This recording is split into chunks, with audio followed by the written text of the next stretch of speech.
오직 예수님, 예수님의 축복이 충만하시길 축원합니다. 봉독해 주신 말씀을 중심으로 멜기세덱으로 본 예수님의 모습이라는 제목 말씀을 함께 나누겠습니다. 본문의 배경을 좀 살펴보면 고대 페르시아 전 남부 지역에 엘람이라는 강력한 나라가 있었습니다. 가장 호전적인 나라였어요. 이 엘람이 이라크 남부 지역에 있는, 그러니까 티그리스강, 유프라테스강 유역에 있는 신하를 귀속시키죠. 그리고 이라크 북부 지역에 있는, 그래서 아시리아 접경 지역에 있는 엘라사를 또 귀속시킵니다. 그리고 페르시아 북부 지역에 메소포타미아 강 유역에 있는 고임 왕국을, 고임국을 또 정복을 하죠. 그 다음에 이 그들라오멜이 팔리에 넘어가서 사회 골짜기, 소위 시딤 골짜기라고 그러죠. 사회 골짜기에 들어가서 소돔, 고모라, 아드마, 스보임, 소알 5나라를 정복해서 지배를 하게 됩니다.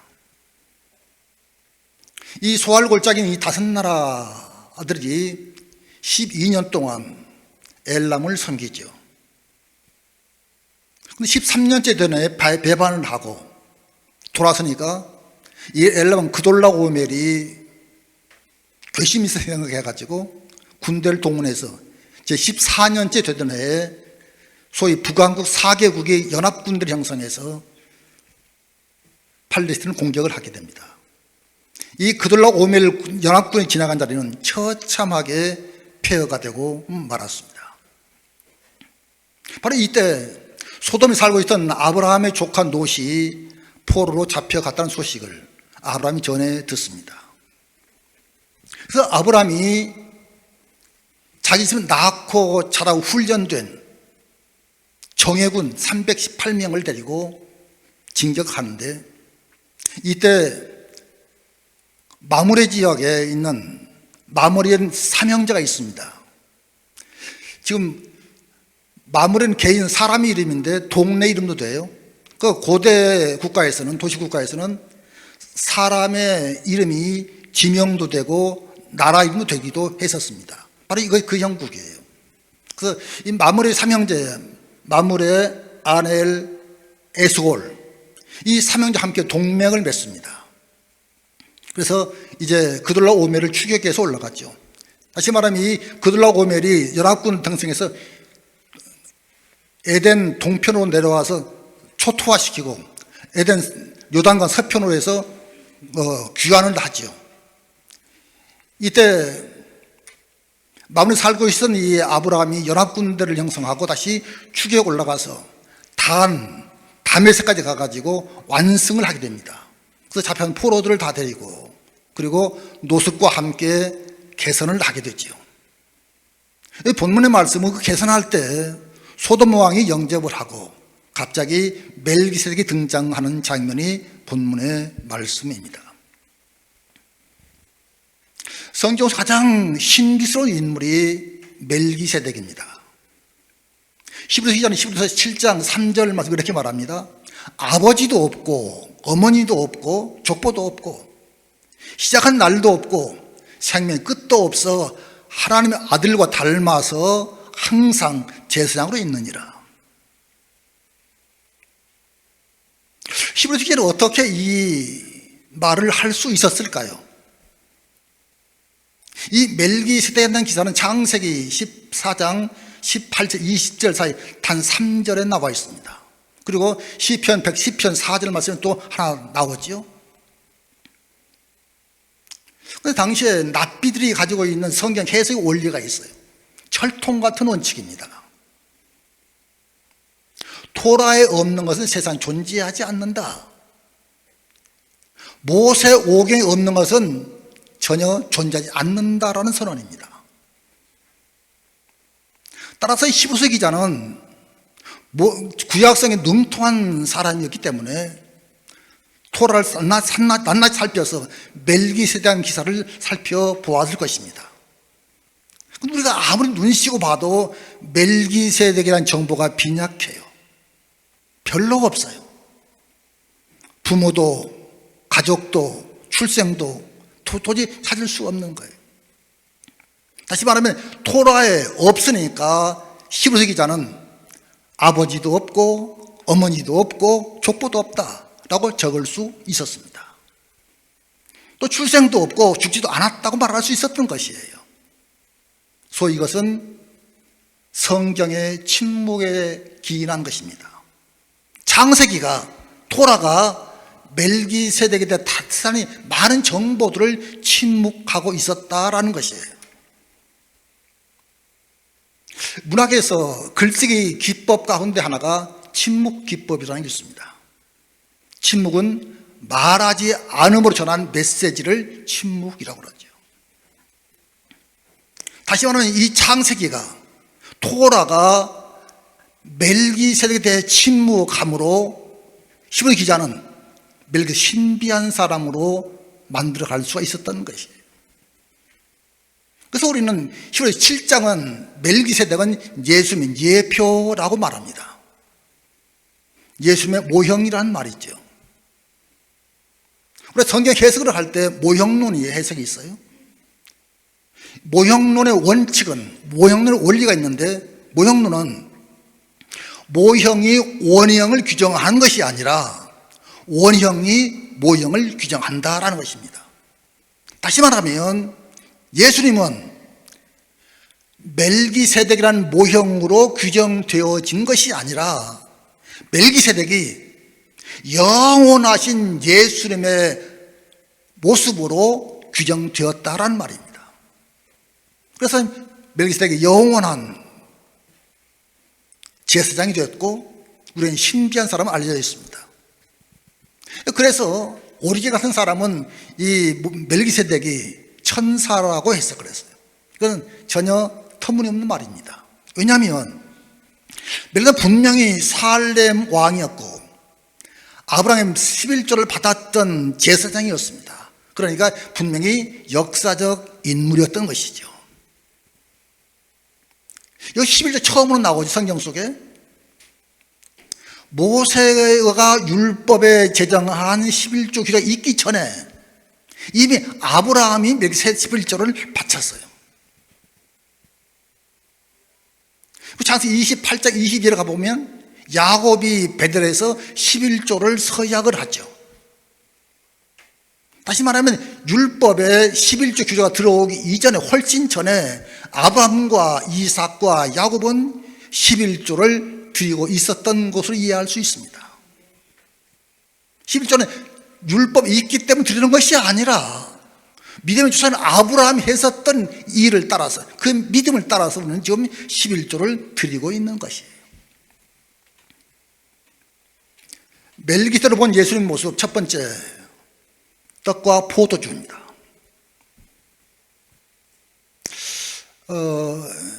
한 달쯤 전에 정학진 목사님이라는 분이 제게 책 한 권을 보내오셨어요. 가상치를 설교한 설교집, 내가 목마르다는 설교집이었습니다. 저자는 이 책의 서문을 이렇게 말합니다. 소설은 스토리를 읽는다. 담론을 읽고 플롯과 컨텐츠를 읽는다. 시는 시인을 읽는다. 그렇다면 종교는 무엇을 읽을까? 종교는 그 종교를 읽게 한 교주를 읽는다라고 적고 있었습니다. 오늘 설교는 이렇게 말합니다. 성경은 예수님을 읽는다. 성경은 예수님에 대한 이야기뿐이에요. 구약성은 오실 예수님이라는 말씀이고 신약성은 오신 예수님에 대한 말씀입니다. 따라서 오늘 저는 본문에서 예수님을 만나기를 원합니다. 떡과 포도주 무엇이 먼저 생각납니까? 저는 선뜻 지나가는 것이 우리 주님의 최후의 만찬이 생각났던 거예요. 떡을 떼어주시고 하신 말씀이 이것은 내 몸이니라. 잔을 주시는 말씀이 나의 피, 곧 흘리는 언약의 피니라 그랬어요.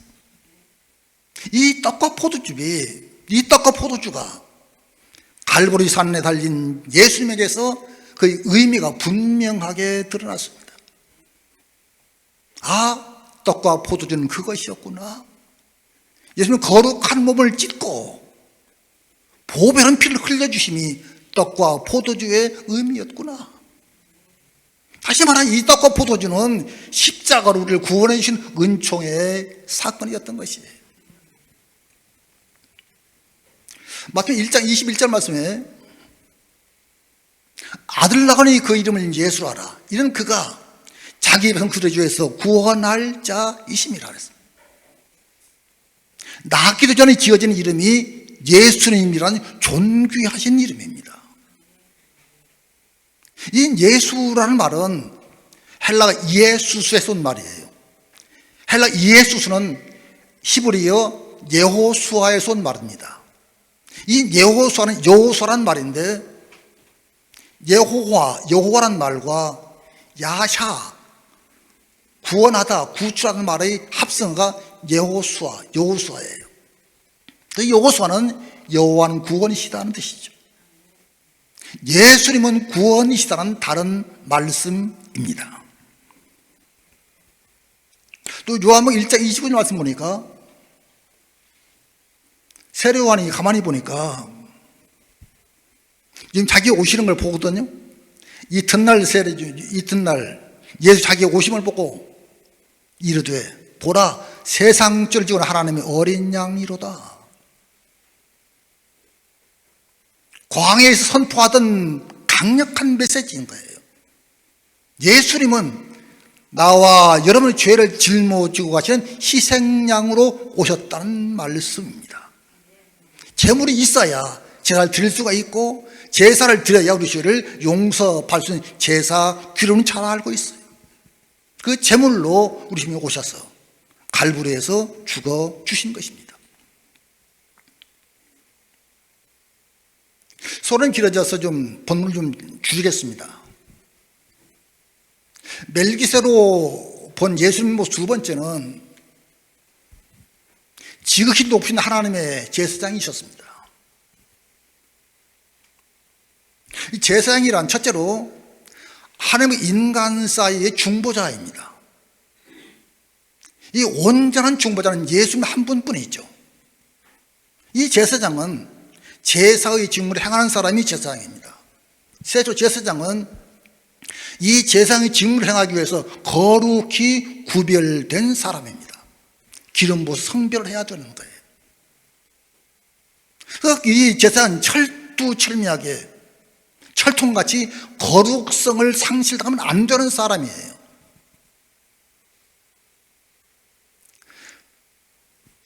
일년에 한 번 오는 대속죄일이 있죠. 대속죄일에 제사장이 제사를 집례하기 위해서 지성소에 들어갈 때는 맨 마지막에 하는 것이 예복이후에 마지막에 끈으로 묶는 거예요. 밧줄로 묶는 거예요, 허리를. 왜 그렇습니까? 만약에 이 대제사장이 지성소에 들어가서 제사를 집례하다가 그에게 불의가 드러나면 하나님 결코 그를 살려주지 않고 죽이고 맙니다. 만약에 죽게 되어지면 아무 들어갈 수 없는 곳이 지성소이기 때문에 죽은 제사장의 시신을 끌어내기 위해서 밧줄로 메고 들어가는 거예요. 엄숙한 순간입니다. 이렇게 제사장은 거룩성을 담보하고 있어야 하는 직분이 제사장의 직분인 거예요. 레위기 19장 2절 말씀입니다. 너는 이스라엘 자손의 온 회중에 말하여 이르라. 너는 거룩하라. 이는 나 여호와 너의 하나님이 거룩함이니라. 하나님의 명령은 우리 모두에게 명령하시는 너희는 거룩하라 라고 당부하시는 거예요. 이게 명령입니다. 이 거룩하라 할 때는 카도시라는 히브리어예요.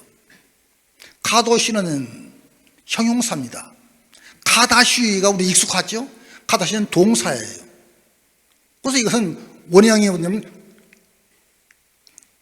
코데시라는 명사에서 옵니다. 거룩하다, 거룩한, 구별된, 신성한, 봉헌된 여러 가지 의미들이 있습니다. 그런데 이 단어 속에 함축되어 있는 중요한 단어가 있습니다. 분리, 구별이라는 의미가 있습니다. 우리 어떻게 거룩성을 담보할 수 있을까요?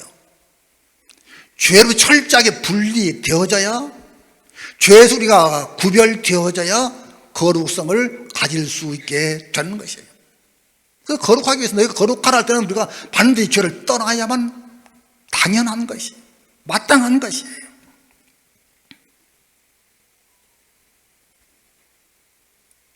또 히브리서 7장 26절 말씀이 있습니다. 이 같은 대제사장은 우리에게 합당하니 거룩하고 악이 없고 더러움이 없고 죄는 떠나 계시며 하늘보다 높이 되시니라 그랬어요. 이건 예수님이 대제사장 되심에 대한 표현이거든요. 제사장은 통상 우리가 잘 알고 있는 것은 네 지파 사람들이 제사장의 반열이잖아요. 그런데 예수님은 네 지파가 아니라 유다 지파입니다. 그런데 어떻게 예수님께서 제사장이 되실 수 있었을까요? 시편 110편 4절 보니까 예수님이 제사장이 되셨던 근거가 있는데 멜기세덱의 반차를 쫓아 영원한 제사장이라 그랬어요. 개역 개정반에서는 멜기세덱의 서열을 따라 영원한 제사장이라 그랬습니다. 멜기세덱의 반차예요. 유대 레위인의 반차가 아니라 멜기세덱의 반차를 따라서 쫓아서 제사장 되신 분이 예수님이십니다. 멜기세덱은 아브라함에게 11조를 받았던 사람이에요. 아브라함은 레위보다 훨씬 더 의로우십니다. 레위는 아브라함의 4대 손이죠. 저 밑에 증손자예요. 그래야 게임이 안 되는 거예요. 그래서 멜기세덱은 레위 제사장 훨씬 더 우월하신 분이고, 멜기세덱은 예수님 모형이니까 멜기세덱 훨씬 더 우월하신 분이 우리 주님이신 것이죠. 우리 주님은 우월하신 하늘보다 높이 되신 제사장, 대제사장이십니다. 이 레위 제사장들은 수없이 대를 이어가면서 제사장이 되잖아요. 많은 제사장들이 있습니다. 왜 이렇게 많은 제사장이 필요했었을까요? 그들의 충족수, 완전수를 다 채우지 못했기 때문일 것입니다. 그런데 예수님은 단 한 분이에요. 왜 한 분입니까? 둘이 필요하지 않는 거예요. 예수님은 한 분은 만족한 거예요. 그래서 온전하신 제사장, 그분이 바로 나의 주 예수님이신 것이죠. 멜기세덱으로 본 예수님의 모습을 살피고 있는데,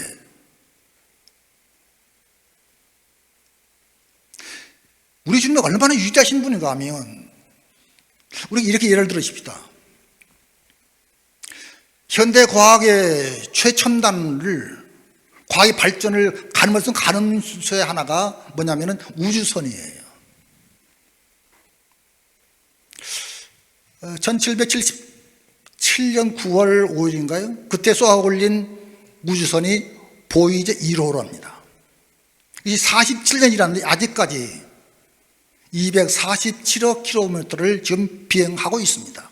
아직도 통신을 하고 있다고 그럽니다. 무시무시한 거예요, 이게. 나사는 지난달 14일에 목성의 위성인 유로파에 우주선 하나 띄워 올렸어요. 그 유로파 클리퍼라고 그럽니다. 근데 유로파 클리퍼, 그냥 유로파까지는 목성의 위성인데, 이 위성까지는 이게 24,000km 시속으로 날아간 우주선이 5년 6개월을 걸려야 유로파는 유로파의 그 궤도에 당도할 수 있다고 그러죠. 이것은 그 유로파 궤도를 돌면서 생물체가 있는지를 조사하게 될 것입니다.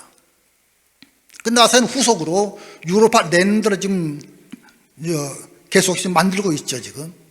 유로파 랜더는 착륙선이에요.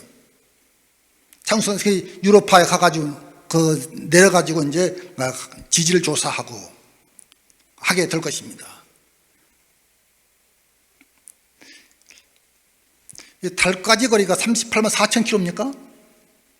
근데 이 유로파까지는 달과 지구 사이에 1700배나 됩니다. 무지무지하게 먼 거리예요. 다시 말하면 하나님이 지으신 우주는 참으로 광대해요. 근데 우주과학자들은 이를테면 와인버거가 누군가 하면 무궁화꽃이 피었습니다의 주인공인 이수 박사님의 제자예요. 이수 박사님이 교통사고로 세상을 떠났죠. 그런데 이 와인버그가 1979년에 노벨 물리학상을 받으면서 울면서 수상소감을 말합니다.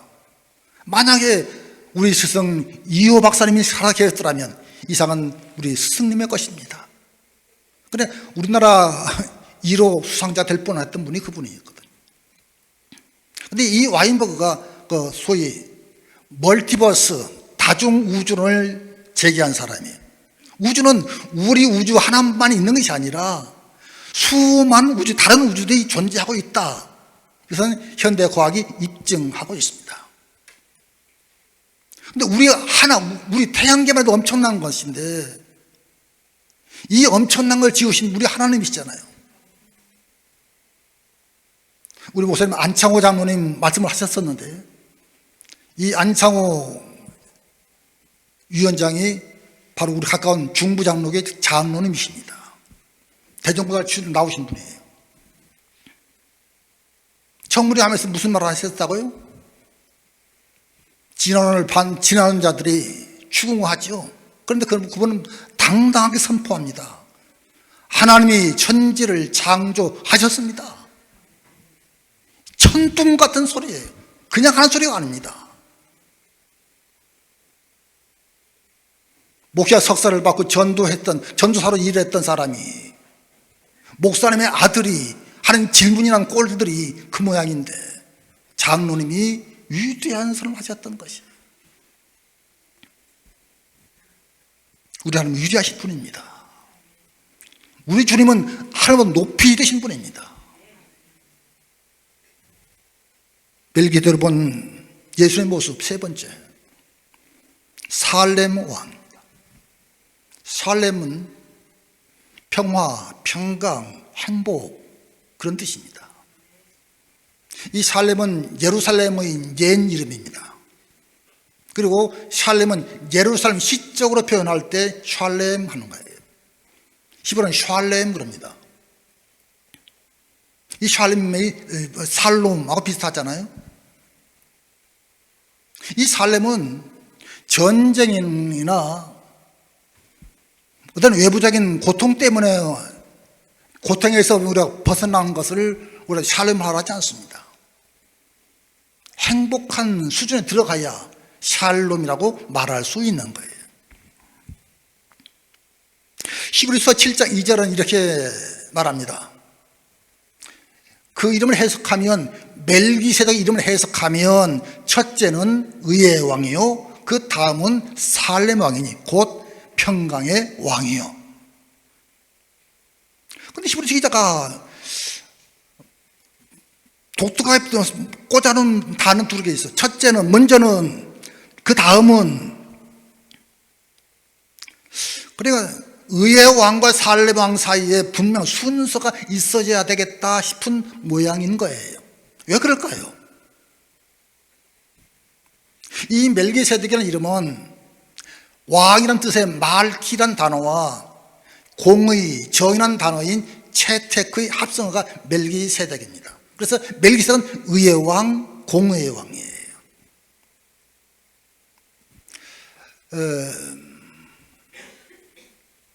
하버드 대학교의 정치학 교수인 마이클 샌델 교수가 쓴 베스트셀러가 있습니다. 그건 정의란 무엇인가? 200만 부 이상이 팔린 책이에요. 엄청난 책입니다. 그는 이 책에서 정의라는 것을 정의할 때 세 가지 관점이 있다 그랬어요. 하나는 결과론적 관점이랍니다. 결과 좋으냐 틀리냐 해서 결과를 보니까 그것이 맞냐 틀리냐, 정의로면 정의고 불의하면 불의다라는 것이에요. 결과를 두고 생각하는 것입니다. 두 번째는 의무론적 관점입니다. 이것은 과정을 중점 두고 있는 것이에요.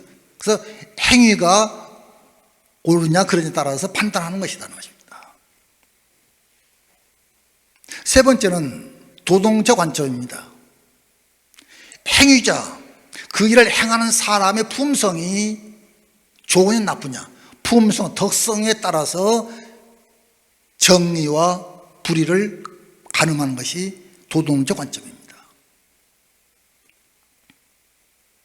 결과를 두고 우리가 판단하거나 과정을 두고 판단하거나 도덕적으로 판단하거나 그 무엇도 우리 인간들의 삶을, 인간의 행위를 통해서 정의를 충족시키기는 대단히 어렵습니다.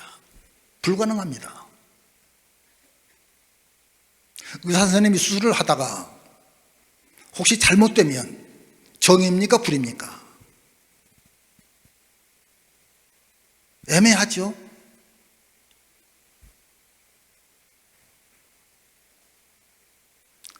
의도와 전혀 상관없는, 의도랑 상관이 없는, 결국 나왔더라도 우리가 의사를 난도질할 수 없잖아요. 다시 말하면 우리가 정의의, 공의의 온전을 이루는 건 대단히 어려운데 우리 예수님 안에서만 공의가 완성될 수 있다고 볼 수 있는 것이죠. 우리 집은 정의의 왕, 공의의 왕이십니다. 의의 왕은 예수님 밖에 계시지 않는 거예요. 누가복음 2장 14절 말씀입니다. 성탄의 소식이죠. 지 높은 하나님의 영광이요 땅에서 그 하나님 기뻐하는 사람들 중에 평화로다. 예수님이 땅에 성탄하신 것은, 인카네이션 하신 것은 우리에게 평화를 주시려고 오신 것이에요. 히브리어에서는 샬렘 그럽니다. 샬롬. 근데 헬라어는 에이레네라고 불러요. 에이레는 샬롬을 헬라어로 번역할 때 쓰는 적어예요. 똑같은 말이에요. 우리에게 평화를 주시러 오셨어요. 이 평화를 평화를 주러 오신 예수님께서 부활하신 다음에 어떤 모습을 보십니다. 요한복음 20장 19절. 이날 곧 안식일 첫날 저녁 때 제자들이 유대인들을 두려워하여 모인 곳의 문들을 닫았더니 예수께서 가운데 서서 가라사대 때 이르시기를 너에게 평강이 있을지어다. 예수님 십자가에서 죽으셨어요. 무덤에 묻히셨어요. 부활하셨어요.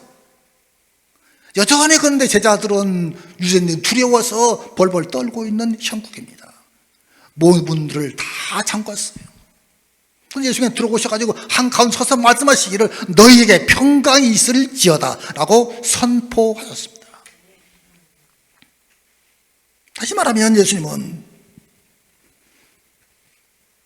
이 평강의 선포가 뭔가 하면 죽음과 부활로 인한 온갖 은총을 제자들에게 수여하시는 놀라운 장면입니다.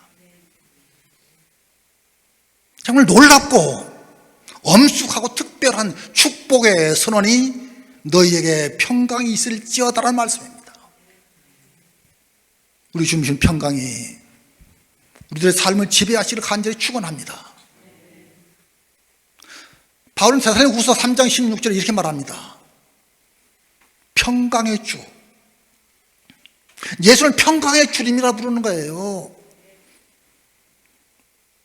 평강의 주께 친히 때마다 일마다 너희에게 평강을 주시고. 아멘. 우리 정말 평강이 있습니까? 근데 우리 주님의 소원은 때마다 일마다 평강 주시기를 원하시는 거예요. 평강 주께서 친히 때마다 일마다 너에게 평강을 주시고 주께서 너희 모두와 함께 하시기를 원하노라.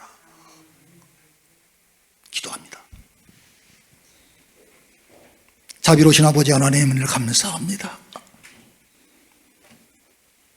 하나는 죄 때문에 죽었던 저희를 살려 구원하시려고 거룩한 곡체를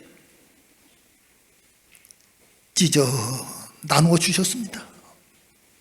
보배는 피를 십자가 흘려주심으로 우리가 구원의 은총을 누립니다. 이건 어찌 다 감당할 수 있사오리까? 하나님 높이신 우리 주님, 우리의 제사를 받으시옵소서. 우리가 드리는 기도를 받으시옵소서. 하늘의 은혜를 내려 주시옵소서.